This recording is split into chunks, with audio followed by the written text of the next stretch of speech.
కానీ గురుజీ ఇక్కడ ముఖ్యంగా మీకు అపార్ట్మెంట్ అనడంతోనే అన్ని ఫ్లాట్లు ఒకేలాగా ఉండవు. ఎందుకంటే ఉన్న కొంచెం ప్లేస్లోనే వాటిని ప్లాన్ చేయాల్సి ఉంటుంది. సో మరి ఈ ఫ్లాట్కి ఉన్న దిశ పక్కన ఫ్లాట్కి ఉండాలని ఏం లేదు కదా. సో అలాంటి పరిస్థితి వస్తే ఎట్లా చూస్ చేసుకోవాలి? దిశ అన్నిటికీ సేమ్ ఉంటుందండి. ఎందుకంటే 90 డిగ్రీలు చేసి కట్టినప్పుడు మొత్తం అపార్ట్మెంట్కి దిశ ఉంటుందండి. కానీ దిశ అన్నది ఏం లేదండి. నార్త్ పోల్ సౌత్ పోల్ మనం ఎప్పుడు ప్రతిసారి చెప్పుకునేది అది చూసుకోవాలి, ఎట్టి పరిస్థితుల్లో చూసుకోవాలి.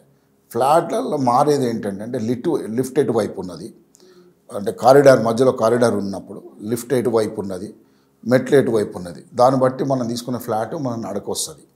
రెండోది ఏంటంటే శాండల్ అంటే 2 ఫ్లాట్లు ఉన్నాయని చాలామంది తీసుకుంటున్నారు ఇవాళ రేపున. ఈ మధ్య కాలంలో నేను సింగిల్ ఫ్లాట్ కూడా తీసుకున్నప్పుడు ఏమవుతుందంటే ముఖ్యంగా డబల్ ఫ్లాట్స్ 2 ఫ్లాట్లు ఉంటే 300 గజాలలో మీరు 2 ఫ్లాట్లు ఉన్నప్పుడు ఉత్తరము ఫ్లాట్ ఉంటుంది, సేమ్ టైం తూర్పు ఫ్లాట్ కూడా వేస్తారు. ముందుకెళ్ళి వచ్చేసి తూర్పు ఫ్లాట్ ఏదైతే ఉంటుందో అందులో ఈశాన్య ద్వారం ఉంటుంది. ఆ ద్వారం ద్వారా ఈశాన్యం తూర్పు దానికి ఈశాన్యం పెడతారు, ఉత్తరాన్ని కూడా నార్త్ ఈస్ట్లో అని పెడతా ఉంటారు.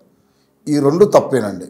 ఎందుకంటే తూర్పు ద్వారం ఏదైతే ఉందో ఆగ్నేయం మేడకు వస్తుంది, ఉత్తరం ద్వారం ఏదైతే ఈశాన్యం అని పెడుతున్నారో ఈశాన్యం ఫ్లాట్లో ఉత్తరం ఫ్లాట్లో ఆపోజిట్ రాదండి. ఇందులో ఆపోజిట్ ఎవరు ఇప్పుడు ఎందుకంటే అందరూ దక్షిణం పెడితే ఎవరు కొంటలేరని ఆ కొంచెం 4 ప్యాసేజ్ ఇచ్చేసి అంటే తూర్పున ప్యాసేజ్ ఇచ్చి చివర తీసుకెళ్ళి ఒక ద్వారం అక్కడ పెడుతున్నారు. అప్పుడు ఏం చెప్తున్నారంటే ఇది ఈస్ట్ ఫేస్ అండ్ ఇదేమో దక్షిణం వైపు ఉండేది నార్త్ ఫేస్ అంటున్నారు. నార్త్ అయినా కూడా వాయువ్యమే బయలుదేరుతారు, మెట్లు లిఫ్ట్ రెండింటి మధ్యలో ఉంటుంది కాబట్టి. సో ఈ 2 కూడా తప్పండి. ముఖ్యంగా నేను నార్త్ ఫేస్ అని కొనకండి. ఎందుకంటే ఈ నార్త్ ఫేస్ ఏదైతే ఫ్లాట్ ఉన్నదో వాళ్ళకు ఉత్తరం అంతా వేరే ఫ్లాట్ ఉంది, చాలా నష్టాలు పోతారు. నష్టం వచ్చిన వాళ్ళు ఉన్నారు. ఇప్పుడు నా దగ్గరికి వచ్చేవాళ్ళు నార్త్ కొనొచ్చా, ఈస్ట్లో ఉన్నామంటే ఈస్ట్ కొనకూడదు, అక్కడ నార్త్ కూడా కొనకూడదు. ఎందుకు అంటే ఈస్ట్ వాళ్ళకేమో ఈశాన్యం నడకలేదు, ఉత్తర ఈశాన్యము. ఇక్కడ నార్త్ వాళ్ళకేమో తూర్పు ఈశాన్యం లేదు.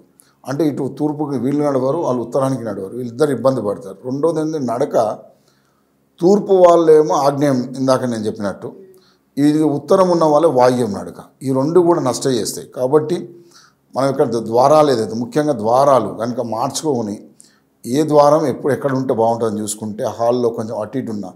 రెండోది ఏంటి అంటే ఇప్పుడు ద్వారం ఈశాన్యంలో ఉన్నా కూడా క్రాస్ నడక ఇంట్లో వెళ్ళినప్పుడు కూడా ఆగ్నేయం వైపు వెళ్తారు, లేకుంటే నైరుతి వైపు, ఇంట్లోకి వెళ్తేనే నైరుతి వైపు వెళ్తుంటారు.